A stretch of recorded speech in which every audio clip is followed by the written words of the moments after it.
Headlines పేపర్లో వెయ్యాలి అంటే అలా హెడ్లైన్స్లోకి కనపడాలంటే దానికి ఒక స్థాయి ఉండాలి. ఆ స్థాయి లేకపోతే హెడ్లైన్స్లోకి ప్రతి అడ్డమైన వాడి పేరు తీసుకొచ్చి హెడ్లైన్స్లోకి వేయడం పేపర్స్కి అగౌరవం, వేసేవారు కాదు. ఆ హెడ్లైన్స్ గురించి ముళ్ళపూడి వెంకటరమణ గారు తర్వాత వేరొకరికి పెద్ద ప్రమాదమే తప్పింది. తమిళనాడులో ఒక రీజనల్ డైలీ ఒకటి ఉండేది, ప్రతిరోజు వచ్చే చిన్న పేపర్, ఒక్క చెన్నైలో సర్క్యులేషన్లో ఉండేది ఒక తమిళ్ పేపర్. దానికి సబ్ ఎడిటర్స్గా ఉన్నారు ముళ్ళపూడి వెంకటరమణ గారు, బాబు గారు ఇద్దరు. ఉన్న రోజుల్లో ఎడిటర్ గారు పెద్ద ఆయన, ఓ ముసలాయన ఉండేవారు. ఆయన చాలా కోపిష్టివాడు.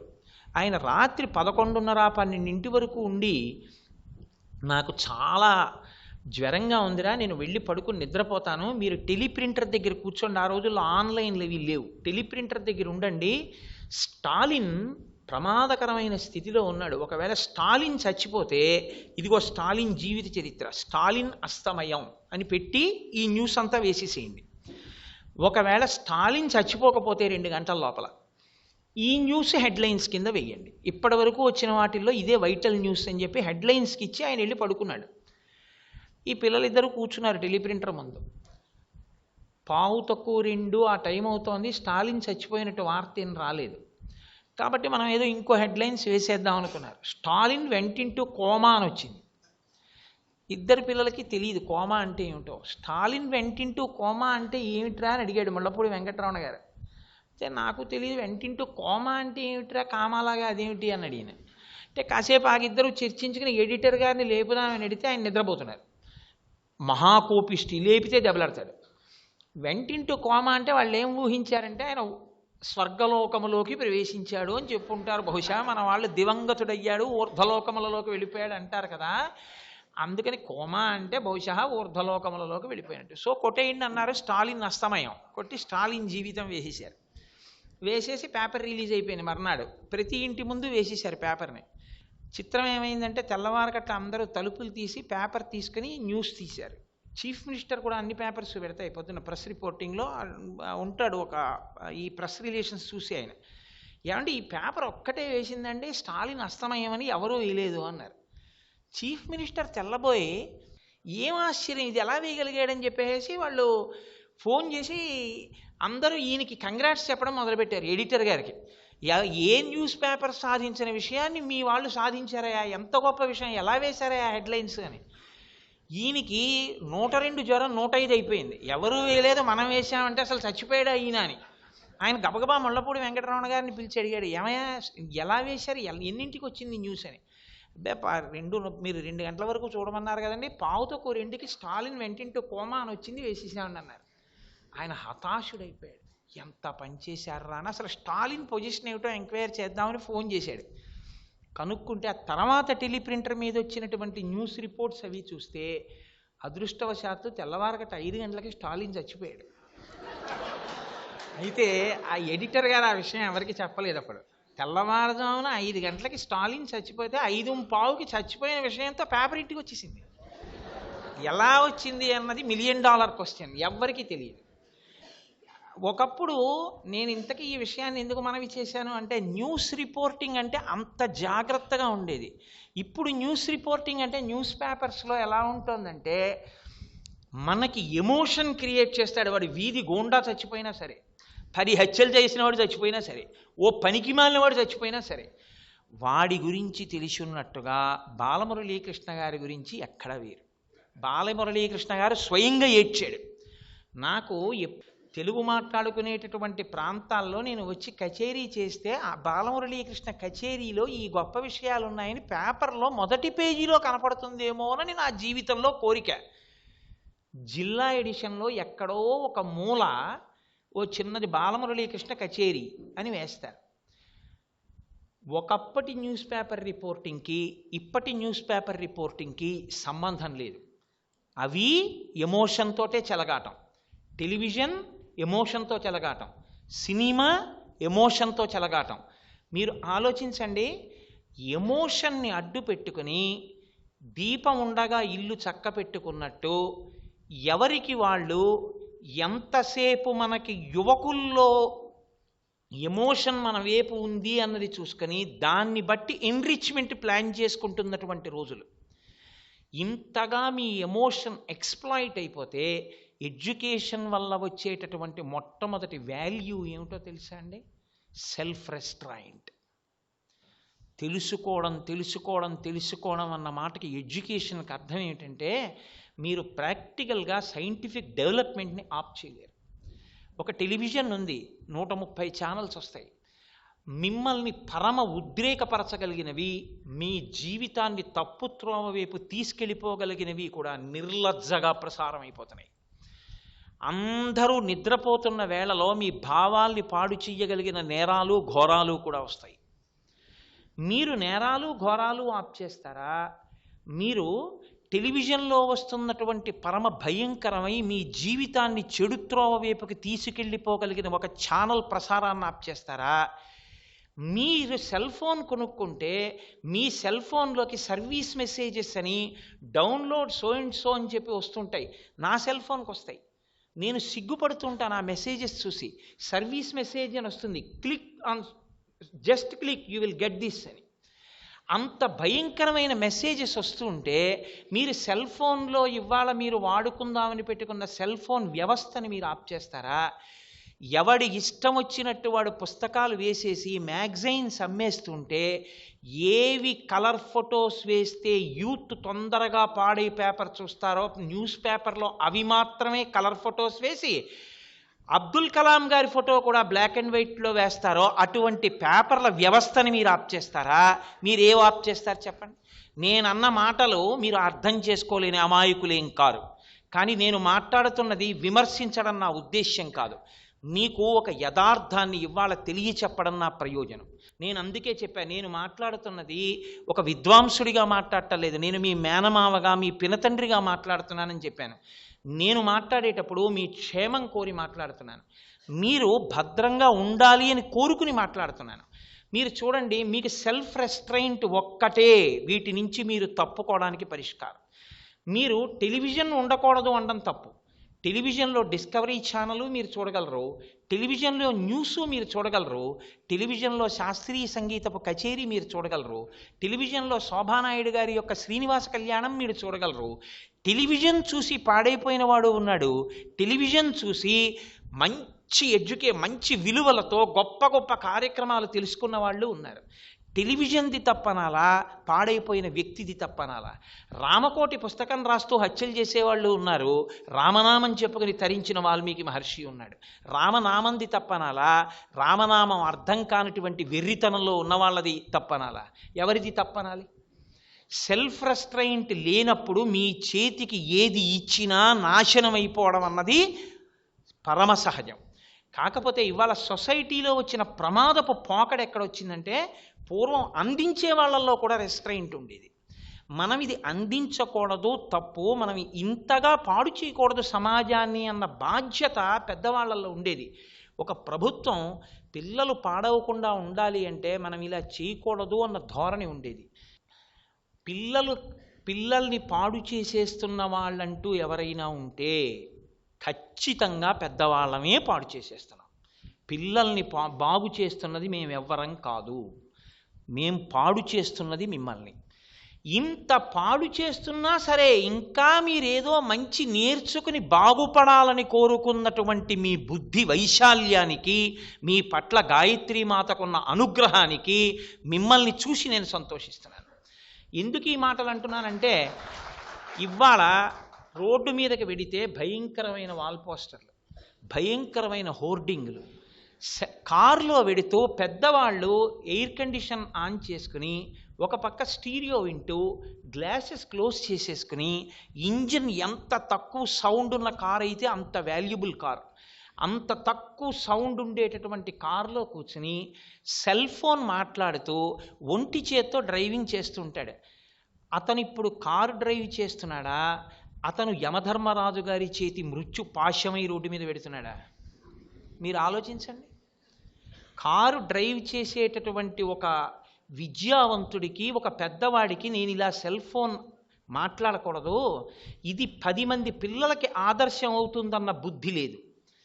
నాకు ఒక పిల్లలకి సెల్ ఫోన్ వాడకండి అని చెప్పడానికి నాకున్న నైతిక అర్హత ఏమిటి?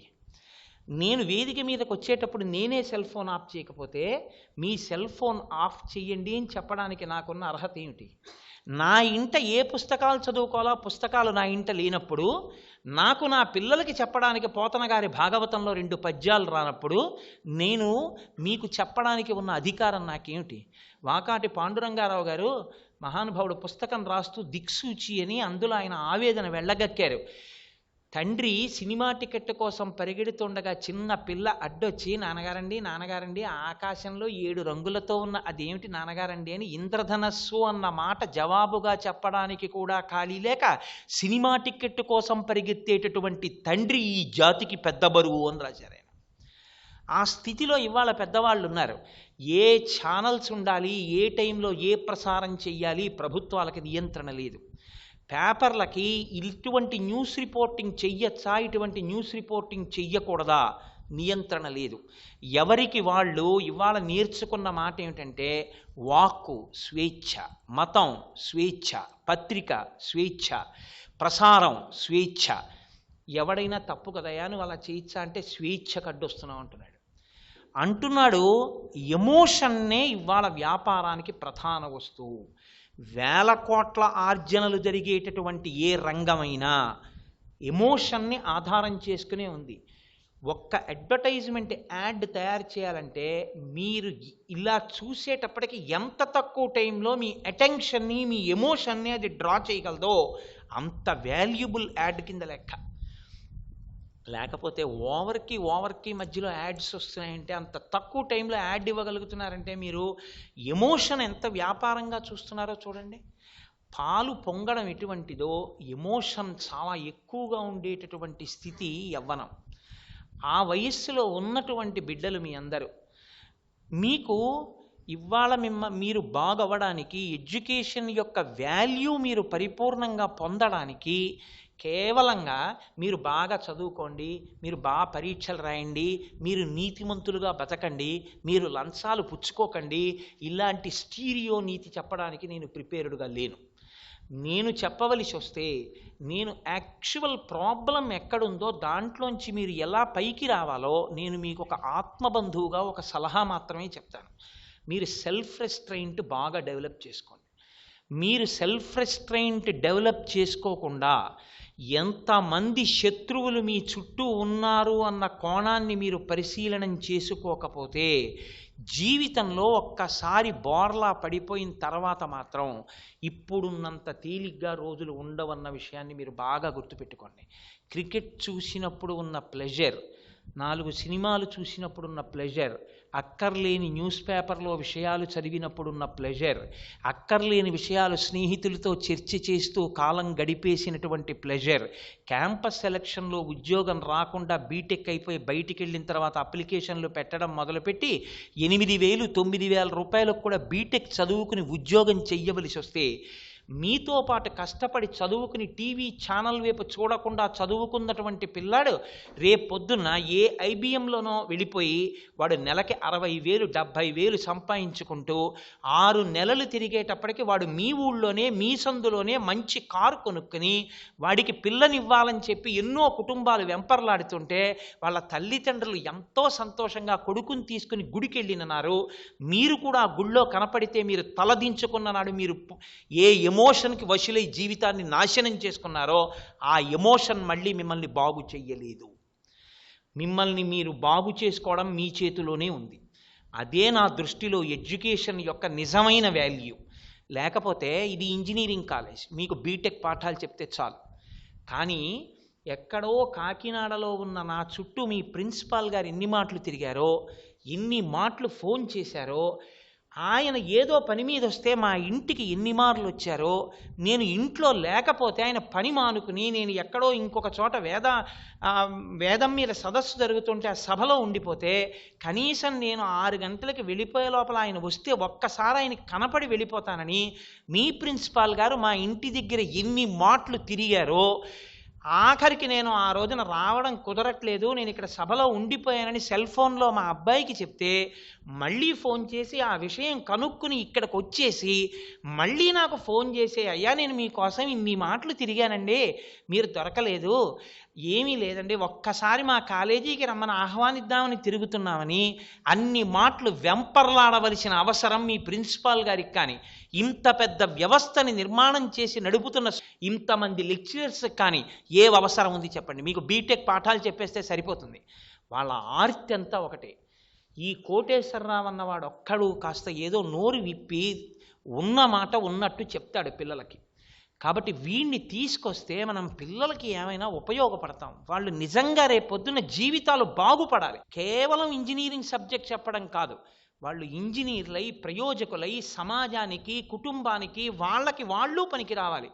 ఇది వాళ్ళ ఆర్తి. నేను వస్తుంటే దారి తప్పిపోతానేమోనని అక్కడ ఒక గాయత్రి విద్యా పరిషత్ కారు పెట్టి ఇక్కడికి తీసుకొచ్చారు. వాళ్ళు చదువుకున్న చదువు ముందు, వాళ్ళు పొందినటువంటి శారదానుగ్రహం ముందు నేను ఏ పాటి వాడిని? నన్ను శారదా జ్ఞానపుత్ర అని నేను వెంటనే బిరుదు మరునాటి సంధ్యావందనంలోనే వదిలిపెట్టేస్తాను. నేను ఇప్పుడు బిరుదునామాలు వాడను, నేను ఇప్పుడు నా బయోడేటా నేను చెప్పుకోను.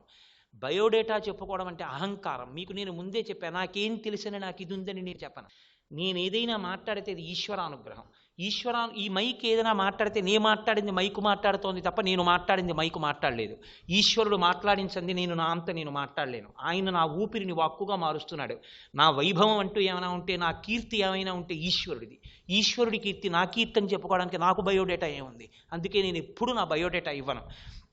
నాకు బయోడేటా లేదని చెప్పాను. అయినా చిన్నబుచ్చుకోలేదు. ఏదో పవర్ పాయింట్ ప్రజెంటేషన్తో అంత పెద్ద ఫోటో ఒకటి వేశారు, అంత పెద్ద పరిచయం చేశారు. కేవలం కోటేశ్వరరావు గారు వచ్చారు ఏదో మాట్లాడారనుకోకండి. ఎంత ఆర్తి వాళ్ళల్లో ఉందో అర్థం చేసుకోండి. ఇవాల్టి నా ప్రసంగం, వారు వాల్యూ ఆఫ్ ఎడ్యుకేషన్ అన్న ప్రసంగాన్ని నాకు ఇచ్చినా నేను వాళ్ళ ఆర్తి కోణంలోనే ఆ ప్రసంగాన్ని మారుస్తున్నాను. వాళ్ళ ఆర్తికి తగినట్టు నేను మనసులో కోరుకున్నది మీకు చెప్పలేకపోతే నేను వచ్చిన ప్రయోజనం వ్యర్థం. నేను వచ్చి చెప్పగలిగింది చెప్పేస్తే అది మీకు ప్రయోజనాన్ని కల్పిస్తే నా జీవితానికి అంతకన్నా సార్థకత లేదు. మీలో ఏ ఒక్కరైనా అర్థం చేసుకుని, నిజమే కోటేశ్వరరావు గారు చెప్పింది, మనం ఆ కోణంలో ఆలోచించినప్పుడు వీళ్ళు మన ఎమోషన్తో చెలగాటం ఆడుతున్నారు, వీళ్ళు మన ఎమోషన్ని అడ్డు పెట్టుకుని వ్యాపారాలు చేసుకుంటున్నారు అన్న విషయం మీకు అర్థమైన ఉత్తర క్షణంలో మీలో ప్రవేశించేది సెల్ఫ్ రెస్ట్రైంట్. మిమ్మల్ని మీరు నిగ్రహించుకోగలిగిన నాడు మీ జోలికి రాగలిగిన వాడు లేడు. మిమ్మల్ని ఏ టీవీ ఛానల్, ఏ సెల్ ఫోన్, ఏ ఆన్లైన్, ఏ సినిమా, ఏ పేపర్, ఏ మ్యాగజైన్ మిమ్మల్ని అంటలేదు, మిమ్మల్ని పాడు చెయ్యలేదు. కానీ సెల్ఫ్ రెస్ట్రైంట్ మీలోనే ఉంది, ఎమోషను మీలోనే ఉంది, పాడైపోగలిగిన స్థితి మీలోనే ఉంది, బాగుపడగలిగిన స్థితి మీలోనే ఉంది. ఒకదానికొకటి అడ్డు పెట్టుకోవడం మీ చేతిలోనే ఉంది. మీరు ఒకటి బాగా జ్ఞాపకం పెట్టుకోండి. నేను ఒక కార్ ఎక్కితే ఎందుకు ఎక్కుతాను? మీరు బాగా, నేను కాదు మీలైనా సరే, ఒక స్కూటర్ అయినా, సైకిల్ అయినా, కార్ అయినా ఎందుకు ఎక్కుతాను? ఒక్కటే ప్రయోజనం. ఒక చోటు నుంచి ఇంకొక చోటుకి నేను నడిచి వెళ్ళిన కన్నా వేగంగా వెళ్ళడం కోసం అని చెప్పి నేను వాహనాన్ని ఉపయోగిస్తాను. వెళ్ళడమే ప్రయోజనంగా, కదలడమే ప్రయోజనంగా ఇది వెళ్ళిపోతుంది చాలని ఎక్కేస్తానా? వెళ్ళడంతో పాటు నేను కావాలనుకున్నప్పుడు ఆగగలిగిన శక్తి కూడా దానికి ఉందో లేదో నేను చూస్తానా చూడనా? మీరు ఆలోచించండి. నేను కాకినాడ నుంచి కారులో బయలుదేరానండి. అయ్యా మీరు కావాలంటే 160 కిలోమీటర్లు వెళ్తుంది ఈ కారు, బ్రేకులే లేవన్నాడు అనుకోండి, నేను ఎక్కుతానా కారు? మీరు ఆలోచించండి. ఒక కారు ఎక్కేటప్పుడు కారు వెళ్ళడం ఎంత ఇంపార్టెంటో బ్రేక్ అంత ఇంపార్టెంట్. ఒక మోటార్ సైకిల్ వెళ్ళేటప్పుడు వెళ్ళడం ఎంత ఇంపార్టెంటో బ్రేక్ అంత important. Break though it is used for the purpose of stopping the vehicle, it is equally important on par with the engine which moves the vehicle. అవునా కదా? మీరు ఆలోచించండి. హార్స్ పవర్ ఎంత ఇంపార్టెంటో, వెహికల్ కదలడం ఎంత ఇంపార్టెంటో, వెహికల్ అవసరమైనప్పుడు ఆగడం అంతే ఇంపార్టెంట్. లేకపోతే మీరు యాక్సిడెంట్ అవాయిడ్ చేయలేరు. మీకు సమర్థత ఎంత గొప్పదో, విషయాల్ని తెలుసుకోగలిగినటువంటి శక్తి ఎంత గొప్పదో, విషయములు మనకి ఇవి పనికిరావని గుర్తించగలిగి దాని నుంచి తప్పుకోగలిగినటువంటి స్పీడ్ని ఆపగలిగిన ఆ సెల్ఫ్ రెస్ట్రైంట్ కూడా అంతే అవసరం. సెల్ఫ్ రెస్ట్రైంట్ బ్రేక్ అయితే మీరు అన్నిటినీ చూసి అన్నిటినీ తెలుసుకోగలగడం speed. Speed without break results in accident. మీరు అదే పనిగా కనపడినవన్నీ చూసి సంతోషపడిపోవడం అలవాటు చేసేసుకుంటే your emotion will be exploited. అప్పుడు it is a valueless education. మీరు చదువుకుంటున్న చదువు ఎంత గొప్పదైనా కావచ్చు, మీరు ఎంత బీటెక్ అవ్వండి, ఎంత ఎంటెక్ అవ్వండి, ఎంత ఐఐటి అవనివ్వండి, మీరు కానీ, మీరు సమాజానికి కానీ, మీ తల్లిదండ్రులకు కానీ, మీ భార్యా బిడ్డలకు కానీ మీరు పనికి రారు, మీ వలన ఉపయోగం ఉండదు. నేను క్షమింపబడేదను గాక, మీలో ఎవ్వరికీ అటువంటి స్థితి కలుగకుండుగాక. మీరు ఒక్కటి జ్ఞాపకం పెట్టుకోండి, ఈ మాట నేను ఇవ్వాలంటున్నాను, కానీ ఒక్కటి గుర్తుపెట్టుకోండి. నాకు ఒక స్నేహితుడు ఉండేవాడు. నేను ఒకసారి వాళ్ళ ఇంటికి వెడితే అతను అన్నాడు, ఏమో నిన్న 100 రూపాయలు ఇచ్చావు, 50 రూపాయలు పెట్టి పెట్రోల్ కొట్టించాను, ఇంకొక 50 రూపాయల్లో నువ్వు కూరలు తిమ్మన్నావు, రైతు బజార్ నుంచి కూరలు తెచ్చాను, 40 రూపాయలు అయిపోయి ఇంకా 10 రూపాయలే ఉన్నాయి, ఆఫీస్కి వెళ్తున్నాను, గబుక్కుని పెళ్ళిళ్ళ టైం కదా, ఎవరైనా పెళ్లి కార్డు పట్టుకొచ్చిస్తే డొనేషన్ వేయడానికి డబ్బులు ఉండాలి కదా, ఇంకొక 100 రూపాయలు ఇయ్యి పర్సులోకి అన్నాడు. అంటే ఆవిడ 100 రూపాయలు క్యాజువల్గా పట్టుకొచ్చి ఇచ్చింది. ఆవిడేం ఉద్యోగం చేయట్లేదు, ఇతనే ఉద్యోగం చేస్తాడు. 100 రూపాయలు జేబులో పెట్టుకుని వచ్చేస్తున్నాడు. అతను నాకు బాగా ప్రియమైన స్నేహితుడు, పేర్లు ఎందుకు చెప్పాలి. నేను అతన్ని అడిగాను, ఏమయ్యా ఏమిటి 100 రూపాయలు మీ ఆవిడ ఇస్తే ఆ ఖర్చు వివరం అంతా నా ఎదురుగుండానే అంత చెప్పి 10 రూపాయలు ఉన్నాయని క్లోజింగ్ బ్యాలెన్స్ కూడా డిక్లేర్ చేసి మరీ 100 రూపాయలు పుచ్చుకున్నాయి ఉంటాయో అన్నాను. అంటే అతను అన్నాడు, ఏమి లేదయ్యా కోటేశ్వరరావు, నాకు ఒక బలహీనత ఉంది. నాకు అప్పుడప్పుడు వ్యసనం మీదకి దృష్టి మరలుతూ ఉంటుంది, ఎప్పుడో ఒకసారి అలవాటైన వ్యసనం. దాని నుంచి నేను నిగ్రహించుకోవడానికి చాలా ప్రయత్నించాను. నేను ఆఖరికి ఆలోచించి నాకు నేనుగా ఒక నిర్ణయం తీసుకున్నాను. పరమేశ్వరుడి దగ్గర ఒట్టు పెట్టుకున్నాను, నా జీతం పట్టుకెళ్ళి అనా పైసలతో పే స్లిప్తో మా ఆవిడికి ఇస్తాను. నేను ఏ డబ్బులు తీసుకున్నా మా ఆవిడని అడిగి తీసుకుంటాను. 1 రూపాయి కూడా మా ఆవిడికి చెప్పకుండా ఖర్చు పెట్టను, అది నా ఒట్టు. ఇప్పుడు నేను ఆ వ్యసనానికి డబ్బు ఖర్చు పెట్టాలంటే నేను పెట్టుకున్న ఒట్టు ప్రకారం మా ఆవిడికి చెప్పాలి, నేను ఇందుకు డబ్బు ఖర్చు పెట్టుకుంటాను ఇమ్మని. అసలు ఆ మాట నా నోటితో చెప్పడానికి చచ్చిపోతే తప్ప చెప్పలేను, అంత సిగ్గుపడాలి. ఆ మాట చెప్పలేను కాబట్టి డబ్బుచ్చుకోలేను కాబట్టి ఆ వ్యసనం జోలికి వెళ్ళడం మానేశాను. కాబట్టి నేను ఆ వ్యసనించి బయటపడ్డానయ్యా. మళ్ళీ నేను ఆర్థికంగా స్వేచ్ఛని పొందితే నేను వ్యసనం వైపుకి ఎడతానేమోనని ఆనాటి నుంచి ఈనాటి వరకు మా ఆవిడికే లెక్క. మా ఆవిడ కూడా నన్ను ఎన్నో మాటలు ఎందుకంటే నాకు లెక్క చెప్తారంది, నేను ఈ మాట చెప్పలేదు, కానీ నేను ఎప్పుడూ లెక్క చెప్తానన్నాడు. మీరు చూడండి అతను ఎలా సెల్ఫ్ రెస్ట్రెయింట్ డెవలప్ చేశాడో, తనని తాను నిగ్రహించుకున్నాడు. ఏదో ఒక డివైస్ పెట్టి నిగ్రహించుకున్నాడు కాబట్టి ఉత్తమ కుటుంబీకుడు అయ్యాడు. అతను నా స్నేహితుడు అని చెప్పుకోవడానికి గర్వపడ్డాను. ఈ సందర్భాన్ని నేను ఎన్నో సభలలో ప్రస్తావన చేశాను. ఒక వ్యక్తి తన బలహీనతని తెలుసుకోవడం చాలా గొప్పతనం. సర్వం శ్రీ ఉమామహేశ్వర పరబ్రహ్మార్పణమస్తు. స్వస్తి.